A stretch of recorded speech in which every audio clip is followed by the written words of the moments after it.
Is this a twist? It's a domestic wedding. What does that mean? That means they're all twist, yeah. Oh, okay. Cheers. Cheers, buddy. Amateur hour. Really is amateur hour. Sorry, bud.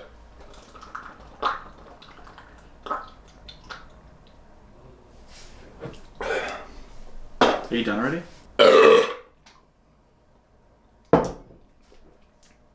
Is this all for the intro? Like, this is rolling? I don't know. It's just been rolling this whole time. Did we do a video last week? Yeah. So last week we made a video.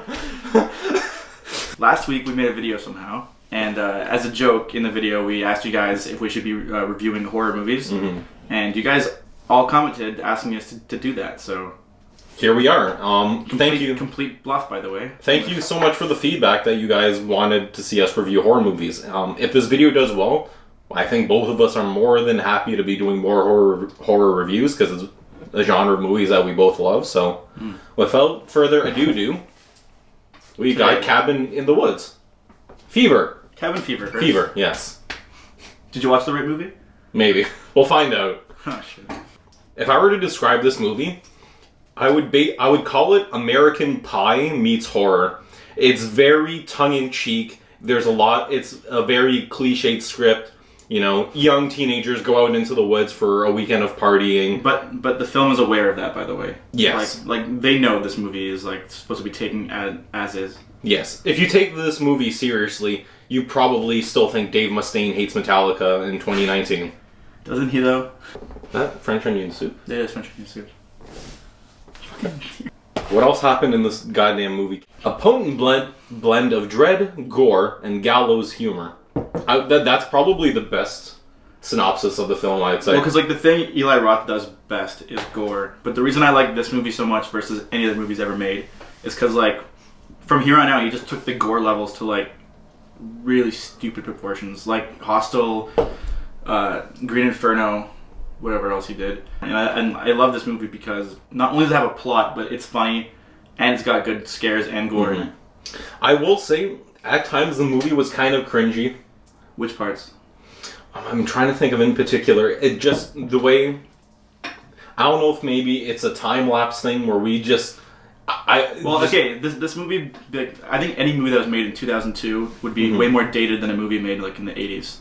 Just like for some reason, like that era in time is so frozen in one spot. Exactly. Like all the humor from that time is just like tit jokes and fart jokes and whatever else it is. I don't know. Didn't evolve. Yeah, it's very dated, and there's a certain level of nostalgia for guys like Julian and I who grew up in the early 2000s. Yeah. So we still have an appreciation for it. The way some of the characters are dressed is pretty funny. The one stoner guy that comes out of the woods randomly looked like he was in Static X or Roth. That's Eli Roth. Yeah.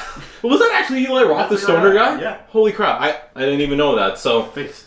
Yeah. Even the way the costumes were, it was just so... It was an epitome. It was very 2002. Yes, very 2002. That and a lot... And okay, I know you guys are younger. If watch this movie, you're going to enjoy the fuck out of it, because there is a lot of language in this movie that would not ever make it onto the big screen in 2019. No. So would you say that this sort of movie follows that same cliche plot line as a lot of horror movies do, and that's why it was able to maintain so much success in the box office? Because I remember in the early 2000s there were a lot of different scares. There was a SARS scare. Exactly. And you know what? For the time being, that was also mad cow disease back then. Yeah, exactly. So for the time, I think that's something that the movie captured very well, was the overwhelming fear of certain diseases that people had no idea about. And also, I think how the characters reacted to it in the movie was pretty realistic. Mm-hmm. And it's just funny to see the characters interact with each other too, because even a lot of the colloquialisms they use in the film, a lot of the terms they use, it's very representative of the early 2000s.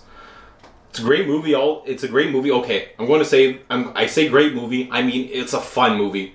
Yeah. You know, go smoke a bowl or grab a few beers with your friends before you watch this movie, because if you're sitting here halfway through your film undergrad and critiquing this movie, you're probably going to find a lot of faults in it. It's a fun movie. Well, that reason that we decided to review Cabin Fever versus like Evil Dead is because everyone and their mother has seen that movie, and everyone and their grandmother has reviewed that movie. Plus, we're not allowed to masturbate on YouTube. That's right.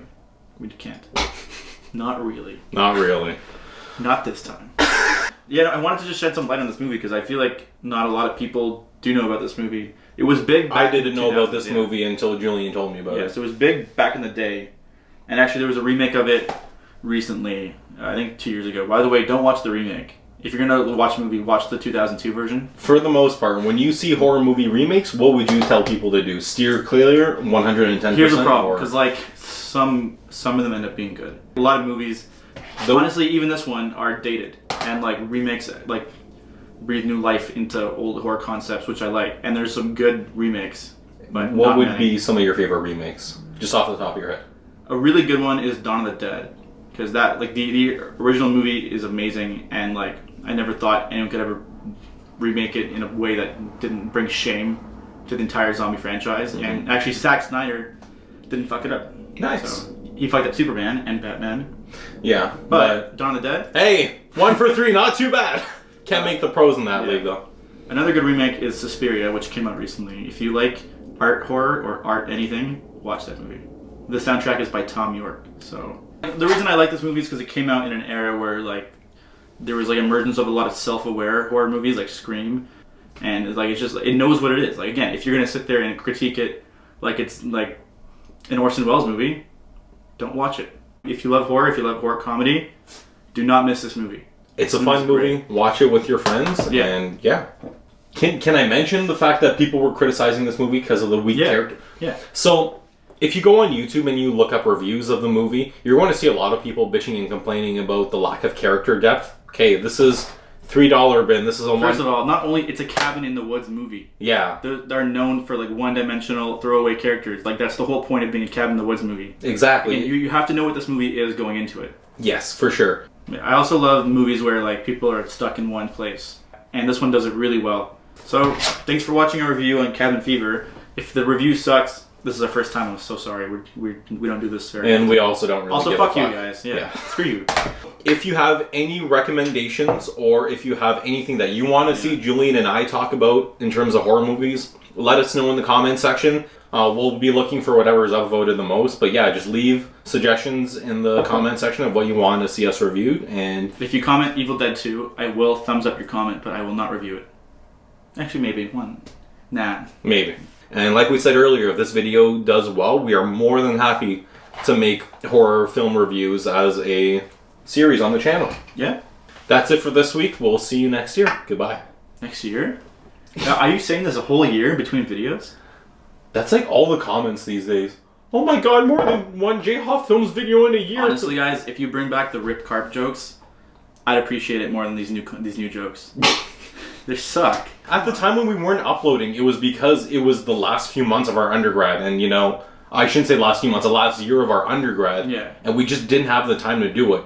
If you guys are getting your panties in a knot, worrying or losing sleep that we're going to go on a hiatus, I wouldn't even call it a hiatus. We were just busy with our own lives, so. We just upload when we can. Yeah. Like, we're not going to never upload. Like, we're always going to upload something, even if it's trash. And if you guys share our channel with your friends, who knows, we might make this a career. Also, like us on Facebook and Instagram, because I'd like to get followers there. Because we do interact a lot more on our social media. We go live sometimes, every so often. We respond to messages, we respond to comments on Facebook and Instagram. Don't fucking DM us, though. If you do DM us, don't say fucking Slayer. Don't. That's yeah, stupid. no. Also, if you DM us and we respond back and insult you, This is what we do. We're a comedy channel. what did you expect? We roast people all the time. We're literally, like, you come to be roasted, right? Like, Yeah, what's going on? exactly. If this is something you have to understand with comedy, you know, you sitting at home are going to laugh and chuckle when we poke fun at Dave Mustard Stain or fucking Phil Anselmo and his 80-90 heroin needles. But as soon as we, you know, make a joke or kind of jab about something about you and you get offended by it, well, congrats. You missed the whole point of comedy and you're a bit of a dummy. So, thank you so much. Toughen up. Yeah. Toughen up. Grow a thicker skin, you little bitch. You can't say that to people. They're going to demonetize us. Too late. Well, Jhoffilms is done to build an audience, not make money, right? Also, YouTube, where's our plaque? Yeah, where's our plaque? Let us know. Waiting for our plaque. Let us know in the comment section where the fuck our plaque is. Let us know in the comment section which horror movie you want us to review. Where's our plaque? Thank you, good night.